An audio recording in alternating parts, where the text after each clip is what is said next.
दोस्तों winter season और आपके गार्डन में गुलाब के फूल ना हो, ऐसा हो नहीं सकता। और अगर ऐसा है तो फिर जल्दी कीजिए। और अगर आपके पास गुलाब के प्लांट है और उसमें फ्लावरिंग नहीं हो रही है और आपने अभी तक उसके लिए कोई प्रोसेस भी नहीं किया है, तो ये सारे स्टेप जो वीडियो में मैं बताऊंगी उसको फॉलो कीजिए और पूरी सर्दी अपने गार्डन में गुलाब के पौधों से हैवी फ्लावरिंग पाइए और बिग साइज़ के रोज़। तो चलिए वीडियो में जानते हैं कि वो कौन कौन से स्टेप्स हैं जिनको फॉलो करके हम अपने प्लांट से ढेरों फ्लावर पा सकते हैं। Hello everyone, welcome to my channel Sunny's garden में एक बार फिर से आप सभी का स्वागत करते हुए दोस्तों आज की वीडियो में हम जानेंगे कि वो कौन कौन से स्टेप्स हैं जिनको फॉलो करके हम अपने गार्डन में अपने गुलाब के पौधों से ढेरों फ्लावर ले सकते हैं और फ्लावर भी ऐसे कि बड़े बड़े साइज़ के। जी हाँ दोस्तों, यहाँ आप देख रहे हो, ये मैंने अक्टूबर में थोड़ी सी केयर की थी और देखिए आप फ्लावर का साइज़ देखिए, फ्लावर का कलर देखिए और काउंट ऑफ पेटल देखिए, बहुत ही अमेजिंग। दोस्तों गुलाब में जो सबसे पहला स्टेप है वो है इसकी कटिंग और प्रूनिंग का। तो जो कोई भी हैंड सैनिटाइज़र या जो भी सैनिटाइज़र आपके घर में अवेलेबल है उससे अपने जो कटर है उसको अच्छे से सैनिटाइज़ कर लीजिए ताकि किसी तरह का भी इन्फेक्शन आपके प्लांट में ना हो। इस तरीके से आप देख रहे हैं कि मैंने अपने पूरे कटर को सैनिटाइज़ कर लिया है। और इसके बाद करेंगे हम प्रूनिंग। जी हाँ दोस्तों, प्रूनिंग होता है अपने पौधे की काट छांट। जी हाँ दोस्तों, जहाँ से भी आपको लगता है कि आपके पौधे में कोई एक्स्ट्रा ब्रांचेस आ रही है या आपका प्लांट डी शेप हो रहा है तो उसको आप कट कर दीजिए। एक चीज़ का खास ध्यान रखना है, हमें यहाँ पे या तो लाइट प्रूनिंग करनी है या फिर semi hard pruning. Hard pruning बिल्कुल भी नहीं करनी और इंग्लिश रोज़ के ऊपर तो बिल्कुल भी हार्ड प्रूनिंग आपको फॉलो नहीं करनी है। इंग्लिश रोज़ में क्या होता है दोस्तों कि इस समय एक तो अगर आपका जो प्लांट है वो पोट के अंदर लगा हुआ है तो वैसे ही उसकी ब्रांचेस कम होती है, क्योंकि गर्मी और बरसात के दिनों में जो इंग्लिश रोज़ है उसमें जो फुटाव होता है वो कम हो जाता है और उसकी काफ़ी खस्ता हालत होती है। तो ऐसी सिचुएशन में आपको बहुत ज़्यादा हार्ड प्रूनिंग उसकी नहीं करनी है, क्योंकि अगर हम हार्ड प्रूनिंग कर देते हैं तो उससे क्या होता है कि हमारे प्लांट्स के अंदर जो ब्रांचेस है उसकी संख्या कम हो जाती है और कम होने के बाद कई बार बहुत ज़्यादा हार्ड प्रूनिंग करने से उसमें डाई बैक की समस्या आ जाती है। जैसे कि इस ब्रांच में आप यहाँ देख पा रहे हैं, इसमें डाई बैक की समस्या आ गई है। तो इस तरीके से अगर मैं केयर नहीं करती तो मेरा पूरा प्लांट यहाँ से ख़त्म हो जाता। अब बात करते हैं हम देसी रोज़ की। जी हाँ दोस्तों, अगर देसी रोज़ आपका गमले में है तो आप उसकी सेमी हार्ड प्रूनिंग कीजिए और अगर ज़मीन के अंदर लगा हुआ है तो उसकी आप हार्ड प्रूनिंग कर सकते हैं। जैसा कि यहाँ आपने देखा है कि मैंने लगभग 15 दिन पहले इसकी हार्ड प्रूनिंग की थी और देखिए इसके अंदर से नए नए स्प्राउटिंग स्टार्ट हो गई है। ये मेरे देसी रोज़ है जिसको मैंने ज़मीन के अंदर लगा रखा है, जो ग्रो बेड है मेरी उसके अंदर लगे हुए हैं और बहुत अच्छे से स्प्राउटिंग इनमें चल रही है। दूसरी चीज़ दोस्तों, जहाँ से भी आप कट करें अपनी ब्रांच को तो कोशिश कीजिए कि वो कट आपको तिरछा लगाना है। तिरछा यहाँ आप देख पा रहे हैं, इस तरीके से तिरछा कट उस पर लगाइए और तुरंत ही उसके ऊपर आप जो साफ का कोई भी फंगीसाइड जो आपके पास है उसका अप्लाई आप उसके ऊपर कीजिए ताकि किसी भी तरह का फंगल इन्फेक्शन आपके प्लांट के ऊपर ना हो। और तिरछा कट लगाना इसलिए इम्पोर्टेंट है कि ताकि इसके ऊपर कोई भी पानी की ड्रॉप या ओस की बूंदें गिरे तो वो इस पे से ढल जाए, फिसल जाए, इसके ऊपर ना रुके। नेक्स्ट थिंग, जो भी आपको लगे कि डेड ब्रांच, जी हाँ दोस्तों ये देखिए जैसे डेड ब्रांच है यानी कि डेड एंड है, इसका आगे से कोई स्प्राउटिंग नहीं हो रहा है, फुटाव नहीं चल रहा है, ब्रांच की ग्रोथ हमारी रुक गई है, तो इस तरह की ब्रांच को आप बिल्कुल निकाल सकते हो, क्योंकि ये प्लांट की हमारी एनर्जी को सक करती है और कोई इसका फ़ायदा भी प्लांट को नहीं पहुंचता है। तो इस तरह की ब्रांच को आप कट कर दीजिए।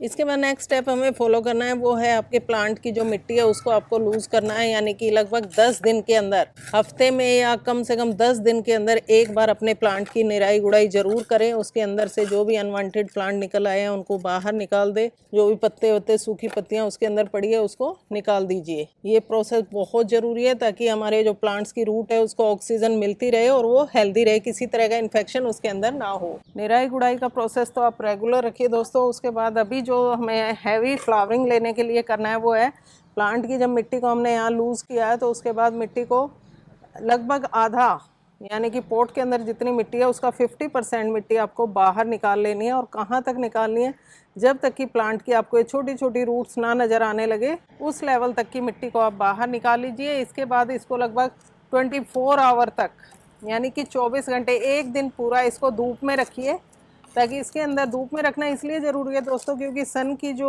सनलाइट होती है उसके अंदर बहुत सारी ऐसी चीज़ें होती है जो हमारे मिट्टी के अंदर या प्लांट के अंदर, अभी रेनी सीजन गुजरा है तो उसके दौरान कोई इन्फेक्शन प्लांट की रूट्स के अंदर हुआ है या मिट्टी के अंदर जनरेट हुआ है तो वो सब ख़त्म हो जाए। इसके बाद तीसरा स्टेप है दोस्तों, आपको अपने प्लांट को देखना है, जहाँ कहीं से भी आपने कट किया उसके बाद फंगीसाइड अप्लाई ज़रूर कीजिए उसके ऊपर।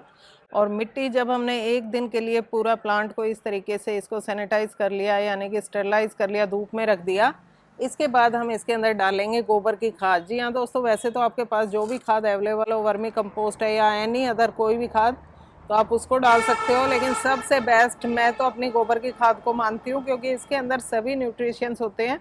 बस ध्यान ये रखना है कि गोबर की खाद आपकी फुली डिकम्पोज होनी चाहिए। देख सकते हो मेरी 1 से 1.5 साल पुरानी गोबर की खाद है और पूरी तरह से मिट्टी बन चुकी है। कच्ची खाद आपको नहीं डालनी है, क्योंकि कच्ची खाद हमारे प्लांट के अंदर हीट जनरेट करेगी, जो हमारे प्लांट के लिए नुकसानदायक साबित हो सकती है। आधा इसके अंदर डालिए। उसके बाद गुलाब से आपको हैवी फ्लावरिंग और बिग साइज़ के फ्लावर लेने के लिए गुलाब को ज़रूरत होती है कैल्शियम की। जी हाँ दोस्तों, इसके लिए आप एग शेल का क्रश करके उसका पाउडर बना के भी यूज़ कर सकते हो, या फिर ये चूना जो हमारा होता है, भुजा हुआ चूना, जो हम अक्सर अपने घर की रंगाई पुताई में इस्तेमाल करते हैं, इसका आधा आधा चम्मच आपको यूज़ करना है अपने प्लांट की मिट्टी के अंदर। दोस्तों बहुत ज़्यादा इसका इस्तेमाल नहीं करना, क्योंकि ज़्यादा ये थोड़ा सा नुकसानदायक भी हो सकता है। अगर आप चूना इस्तेमाल नहीं करना चाहते तो इसकी जगह एग शेल भी यूज़ कर सकते हो, या फिर स्टोन डस्ट इसके अंदर इस्तेमाल कर सकते हैं। दूसरी चीज़ हम यहाँ यूज़ करने जा रहे हैं एप्सम सॉल्ट। जी हाँ दोस्तों, जैसे कि हमने अपने प्लांट की कटाई छटाई की है, उसकी मिट्टी की गुड़ाई की है, तो ये प्लांट को हमारा थोड़ा सा स्टेमिना बढ़ाएगी, उसको एकदम हेल्दी बूस्ट करेगी, और उसकी पत्तियों का जो रंग है उसको भी हरियाली देगी। तो इसलिए ज़रूरी होता है एप्सम सॉल्ट। तो इसका लगभग आपको 10-10 ग्राम पर पॉट आप अपने प्लांट के अंदर दे सकते हैं। तीसरी चीज़ दोस्तों, आप अपने प्लांट में सीवीड ग्रैनुअल भी डाल सकते हो, और अगर वो नहीं है आपके पास तो आप कॉफ़ी लगभग आधा आधा चम्मच कॉफ़ी की डाल दीजिए, क्योंकि ये भी हमारे प्लांट को मतलब काफ़ी बूस्ट करती है। कॉफ़ी भी नहीं है तो आप 1-1 चम्मच चाय की पत्ती यूज्ड या अनयूज जैसी भी आपके पास अवेलेबल हो उसका भी यूज़ आप गुलाब के अंदर कर सकते हैं। काफ़ी बेटर रिजल्ट इसके मिलते हैं गुलाब के अंदर। गुलाब के जो बड साइज़ है वो बड़ा होता है, उसके फ्लावर का जो कलर है वो काफ़ी चटक आता है, और तीसरी चीज़ उसके जो काउंट ऑफ पेटल होता है वो काफ़ी ज़्यादा निकलता है।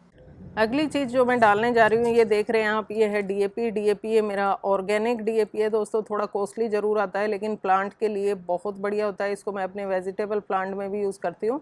जहाँ मैं प्योर ऑर्गेनिक वेजिटेबल उगाती हूँ तो उसके अंदर इसको यूज़ करने से कोई केमिकल नहीं होता है इसके अंदर, तो बहुत बेनिफिशियल होता है। और स्पेशली गुलाब में इसकी रूट को बूस्ट करता है, जड़ों को बढ़ने में हेल्प करता है। और आप जानते हैं कि जड़ अगर हमारी हेल्दी होंगी तो प्लांट अपने आप ऊपर अच्छे से ग्रो करेगा, क्योंकि दोस्तों प्लांट 2 तरफ से बढ़ता है, एक ऊपर से और एक नीचे रूट की तरफ से। रूट हेल्दी होंगी तो ऊपर से प्लांट अपने आप हेल्दी हो जाएगा। तो इसका लगभग 1-1 चम्मच मैं अपने रोजेज़ के प्लांट के अंदर डाल रही हूँ। ये चम्मच मेरा छोटा है, जो आपका टीस्पून होता है उसका हाफ चम्मच आप ले सकते हैं। अब बारी आती है दोस्तों फंगीसाइड की। जी हाँ दोस्तों, गुलाब का मरने का सबसे बड़ा कारण होता है फंगस जो मिट्टी से जनरेट होती है, इसकी रूट के अंदर जनरेट होती है। तो उससे बचने के लिए यहाँ पे मैं आधा आधा चम्मच ये बेविस्टिन का यूज़ कर रही हूँ। ये भी ऑर्गेनिक एंटी फंगल पाउडर होता है। इसका आधा आधा चम्मच आप डाल दीजिए, क्योंकि किसी भी तरह का, क्योंकि आप जानते हो कि रेनी सीज़न अभी निकला है, तो उस दौरान मिट्टी के अंदर काफ़ी फंगस क्रिएट हो जाता है। तो इसे जो भी फंगस होगी वो ख़त्म हो जाएगी। और ये ऑर्गेनिक है और ये मल्टीप्लाई होता है। सबसे बड़ी खासियत इसकी है मल्टीप्लाई होता है, जो हमारी मिट्टी को डेली रूप से नरिश करता रहेगा। इसके बाद एक चीज़ और हमें इसमें गुलाब के अंदर डालनी है दोस्तों। गुलाब को आयरन की बहुत ज़्यादा भूख होती है, और आयरन की वजह से इसके अंदर जो फ्लावर का कलर है वो काफ़ी चटक आता है, ग्रोथ अच्छी होती है और प्लांट हमारा स्ट्रॉन्ग बनता है। तो अगर आपके पास आयरन डस्ट है तो उसका भी 1-1 चम्मच आप डाल सकते हैं। मेरे पास आयरन डस्ट नहीं है, तो इस तरीके से जो आयरन के छोटे छोटे टुकड़े हैं इसको मैं मिट्टी के अंदर दबा देती हूँ। इसी से हमारे प्लांट को आयरन की जो पूर्ति है वो आसानी से हो जाती है। इस तरीके से कोई भी आयरन की स्टिक या टुकड़ा, जो भी पीस आपके पास है, देखिए इस तरह के छोटे छोटे टुकड़े मेरे पास पड़े हैं, तो इनको मैं गमले की मिट्टी के अंदर ही इस तरीके से गाड़ देती हूँ। और धीरे धीरे जब इसके अंदर पानी डलेगा तो प्लांट की जो रूट होगी वो अपने आप इससे अपनी आयरन की पूर्ति कर लेंगी। अब इसको हम अच्छे से इसकी गुड़ाई कर देते हैं, एक बार मिक्स कर देते हैं खाद को, और उसके बाद ऊपर से इसको पूरा पोट को हम जो हमारी गोबर की खाद है इससे भर देंगे। आप देख सकते हो कुछ ये मेरे जो गार्डन का वेस्ट होता है इसको भी मैं डिकम्पोज करती हूँ अपने गोबर की खाद के साथ ही, तो उसके कुछ रेशे या तिनके इसके अंदर आ गए हैं। इस तरीके से बहुत अच्छे से इसको रिफ़िल कर लीजिए। आपके जो पोट है यहाँ देखिए आपने बिल्कुल भर दिया है। और अब एक लास्ट स्टेप है हमारे पास। आप पानी लीजिए, ये पानी, और इसके अंदर मैं 1 चम्मच ये साफ़ का जो एंटी फंगल होता है इसको इसके अंदर मिक्स करूँगी, और उसके बाद इसको हम अपने प्लांट के अंदर दे देंगे। बस ध्यान ये रखना है कि बहुत ज़्यादा वाटरिंग इसके अंदर सर्दियों में नहीं होनी चाहिए। ये देखिए हमने पानी इसके अंदर डाल दिया है, साफ़ का जो फंगीसाइड था इसका घोल बनाकर इनमें तीनों पॉट के अंदर मैंने डाल दिया है। और इसके बाद हमें दोबारा वाटरिंग इसमें तभी करनी है जब इसके ऊपर की मिट्टी कम से कम 1-1 इंच सूख जाए। तो दोस्तों ये थी नवंबर में रोज़ प्लांट पर कुछ ज़रूरी केयर पॉइंट्स की वीडियो। अगर वीडियो अच्छी लगी तो लाइक शेयर ज़रूर करें, और हाँ, अगर अभी तक चैनल को सब्सक्राइब नहीं किया है तो प्लीज़ इसे सब्सक्राइब करें, बेल आइकन को प्रेस करना ना भूलें, और किसी भी क्वेरी और क्वेश्चन के लिए कमेंट बॉक्स में जाकर कमेंट ज़रूर करें। Thank you.